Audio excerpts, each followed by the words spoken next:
আমাক উচ্ছেদ কৰিবৰ কাৰণে ব্যৱস্থা চলাই আছে UPPL দলে। আমাক উচ্ছেদ কৰিবৰ কাৰণে ব্যৱস্থা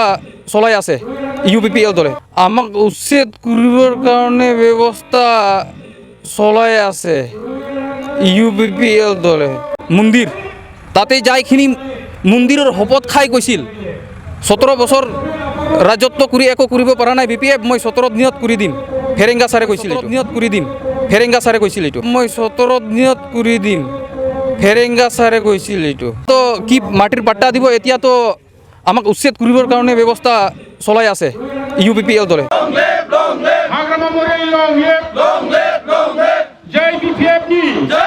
दिनै 14 नम्बर चिरांदुवार समस्तियाव आस्राबारि प्राइमारियाव दिनै मोनसे जयनिं हाबाफारि लोगोसे जोंनि BPF हान्जानि मेल जादों आरो बावहाय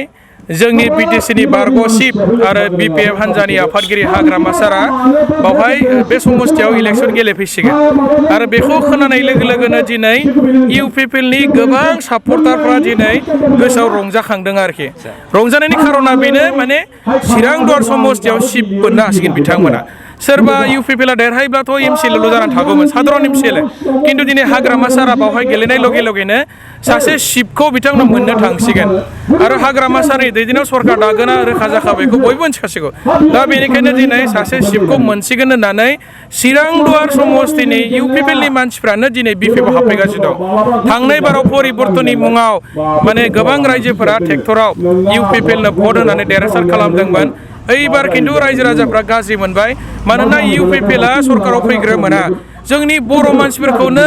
नटिस होनानै बिथांमोना दैलि इभिक्सन खालामगासिनो दङ फेरेंगा बिथाङाथ' होनगासिनो दै इभिक्सना सोलिबाय थागोन आरो इभिक्सन खालामगोन प्रमद बर'नि दैदेननायाव जों इभिक्सन खालामगोन बेबायदि बुंनायनि उनाव माने चिरांदुवारावथ' रायजोफ्रा हानि मियादि फाट्टा गैखाया गोबाङानो हादान ओनसोलसो बे ओनसोलाव दा बेखौ बांसिन गिबावबाय चिरांल' नङा क'क्राझार जिल्लायावबो गोबां बर' मानसिफ्रा माने मियादि फाट्टा गैया उदालगुरियावबो गैया बाक्सायावबो हाजो ओनसोलाव गैया फेरेंगा मोना बेबायदि वार्निं होनायखौ रायजो दिनै गिदों आरो बेनिखायनो BPF नङाबा जानाय नंला हाग्रामा सारा जोबोद सासे माने मोजां मानसि मोजां दैदेननो हाग्रा मानसि हाग्रामा सारा सरकार सालायनाय समाव रावबो बर' मानसिफ्रा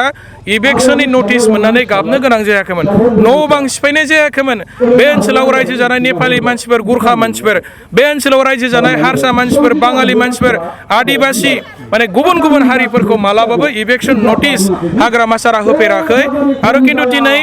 बिटिआर सुक्ति जानायनि उनाव दैलि बर' मानसिनि सायावनो इभिक्सन खालामनायखौ जोङो नुदों सान्तिनि खोथा बुङो बिथांमोना खिन्थु सान्तिनि खोथा बुंनानै सान्तिनि स्ल'गान होनानै बिथांमोना माने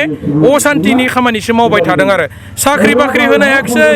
सेल्फ हेल्प ग्रुपनो 75,000 होगोननायाबो थगायबाय न'खर न'खर साख्रि होनायनि बाथ्रा सुइजारलेण्ड बानायनायनि खोथा बिथांमोना जेबो मावनो हायासै डेभेलपमेन्टनि खोथा बुंदोंमोन बे ओनसोलाव मेडिकेल कलेज गायसननायनि खोथा बुंदोंमोन माने NIT IIT CIT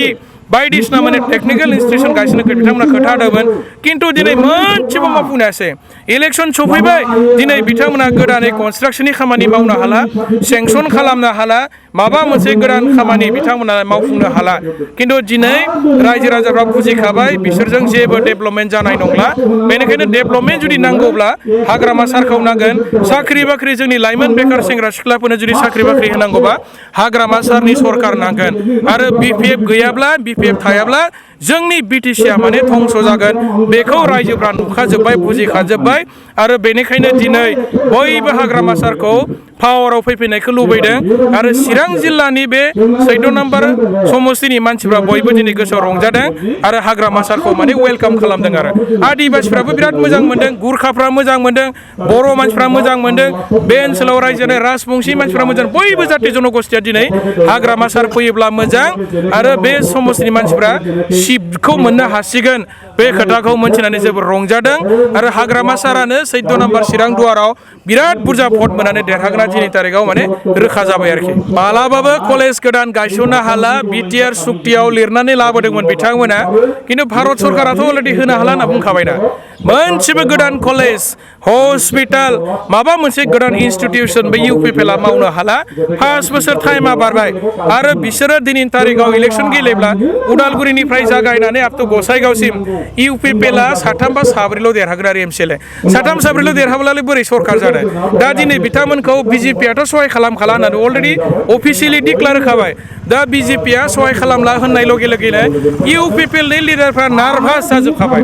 गिजोबखाबाय बिसोरो जे बिजेपिआ सहाय खालामाबा थाखा फैसा पुलिस एडमिनिस्ट्रेसन फारफ्रोमथिंनिफ्रायबो जुदि बिजेपिआ सहाय खालामाबा इउपिपिएलआ हारसिङै इलेक्सन गेलेनो हानायनि खुनु साहस गैया आरो हारसिं देरहानाया थांनाय बाराव परिबर्तननि मोनसे दोहौ दङमोन बिटिआर सुक्तिनि मोनसे दोहौ दङमोन बे दोहौ थासेयावबो बिसोर 11थाल' देरहादों मेजरिटि देरहाखायाखै बिजेपिनि अननायावसो सरकार दानो मोनदोंमोन खिन्थु एबाराव बिजेपिआ हारसिं इलेक्सन गेलेगोन होननानै माने फोसावखाबाय आरो बिपिएफआ बेखौनो जोङो मोजां मोनदों जे हारसिं इलेक्सन गेलेबा इउपिपिएल हिसाबै साथाम बा साब्रै आरो बोरैबा जायोबा परिबेसा जुदि उल्थां फाल्थां जायोबा इउपिपिएलआ जिर'बो जानो हागौ आरो फैबाय थानाय इलेक्सनाव बिथांमोना गोजोन गोरोबथा होनदों फारसेथिं न' सिफायनो नटिस होदों न' सिफाय जानानै न' बां होखारजानानै बोरै गोजोन जानो खुगायाव सान्तिनि खोथा बुंबालाय बोरै जानो मानसिफोरखौ थांना थानायनि बेबस्था हो न' बां लुनो बेबस्था हो गारि मथर बायनायनि साख्रि बाख्रि माबानायनि लामा दालां बानायनायनि इनफ्रास्ट्राक्चार डेभेलपमेन्ट खालामनायनि सेंग्रा सिख्लाफोरनो साख्रि होनायनि बायदिसिना डेभेलपमेन्टनि खामानि माव खुगायाव गोजोननि बाथ्रा बुङो ओरैथिंजाय न' सिफायनो दैलि नटिस होयो हादान ओनसोलाव रायजो जानाया बर' मानसियानो बांसिन दं आदा हा मियादि फाट्टा गैया बर' मानसियानो बांसिन दं आदिबासिफ्राबो मियादि फाट्टा गैया गोबां मानसिफ्रानो दा बिसोरनि सायाव दैलि नटिस होदों ओमफ्राय ओरैजाय मिथिङावबा गोजोननि बाथ्रा बुङो सान्तिनि बाथ्रा बुङो सान्तिया बोरै फैनो न' सिफाय जायोबा सान्ति फैयो नामा मानसिफ्रा दा बेनिखायनो बिसोरखौ जोङो फोथायनो हाला नोंथांमोना नुदों जे 2021 सननि जानुवारि दाननिफ्राय इउपिपिएलआ पावाराव फैग्रोमोना दैलि न' सिफायबाय थादों फेरेंगायाथ' दाखालिबो होनदोंना जोङो न' सिफायगोन नटिस होगोन आरोबाव सिफायबावगोन प्रमद बरिनि दैदेननायावनो जोङो इभेकसन खालामगोन बेबायदि माने खोथा होनबावदों दाखालिबो दा बेनिखायनो इउपिपिएल होनोब्ला रायजोफोरा दिनै एक्सेप्ट खालामला बर' मानसिफ्रा गियो इउपिपिएलखौ आरो इउपिपिएलनि ट्रेक्टरनि सावगारियाव रावबो माने जोंनि बे ओनसोलाव रायजो जानाय आदिबासि होन गुरखा होन सोरबा माने राजबंसि असमिया होन बा बर' मानसिफोर रावबो दिनै ट्रेक्टराव भट होनो माने गोसो गैला हाग्रामा सारनि समावनो सान्थि रायजो जादोंमोन गोबां लाइमोन सेंग्रा सिख्लाफ्रा साख्रि मोनदोंमोन बिटिसिआ जौगादोंमोन गामि गामि लामा दालां इनफ्रास्ट्राक्चार डेभेलपमेन्ट जादोंमोन हस्पिटाल लुदोंमोन गोबां भेन्सार स्कुलखौ सरकारि खालामनाय जादोंमोन हाग्रामा सारनि समाव खिन्थु दिनै इउपिपिएलआ गावसोर सुक्तियाव लिरना लाबोसेयावबो बिसोरो मोनसेबो डेभेलपमेन्टनि खामानिखौ दिनै मावनो हायासै मोनफ्रोमबो बिथिङाव दिनै इउपिपिएलआ माने बिग जिर' जाबाय फेल जाबाय गामियाव हाबनो हानाय इसु गैला इउपिपिएलआ रायजो राजाखौ मा होननानै भट बिबावनो बिसोरलाय इसुआनो गैला दिनै प्रमद बर'नि खुगायाव थगायनांगौखौ थगायखाजोब्बायलै थगायनानै जोबफैबाय मा गोदान खोथा बुंबावनो इउपिपिएलआ दिनै दा बेनिखायनो दिनै इउपिपिएलखौ थगायग्रा मोनसे पार्टि हिसाबसो लायो आरोखि दा जोंनिफ्राय खारलांनाय नेताफोरखौनो बिसोरो दाय सफ'जना दैलि रायबाय थानाय जों नुदों बिराद लासै सिं खालामगासिनो दङ जोंनिफ्राय थांनाय नेताफोरखौ दाय सफ'जनानै 17 बोसोर बिपिएफआ जेबो मावाखैनो बिसोरखौनो खोनासंगासिनो दं 17 बोसोरावथ' बिसोरनो डिपुटि चिफमोन 17 बोसोरावथ' बिपिएफआ हाबैनाय बै नेतायानो